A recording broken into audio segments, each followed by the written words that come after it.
மாதம் 20ஆம் தேதிக்கு மேலே குடும்பத்தை நடத்துறது எவ்வளோ பெரிய கஷ்டன்றது இப்போ தான் புரியுது. வெறும் வெங்காயம் தக்காளியை வச்சே இந்த 10 நாள் எப்படி ஓட்ட போகிறன்றது தான் தெரில.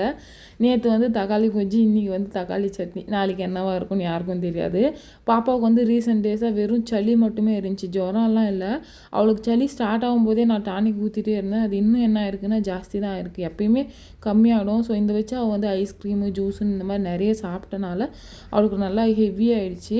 இவங்க என்ன பண்ணுறாங்கன்னா, குழந்த மேலே இருக்கிற பாசத்தை காட்டுன்னு சொல்லிட்டு அன்ஹெல்தியாக வாங்கி தர்றது அவளுக்கு பெரிய டேமேஜ் தருது.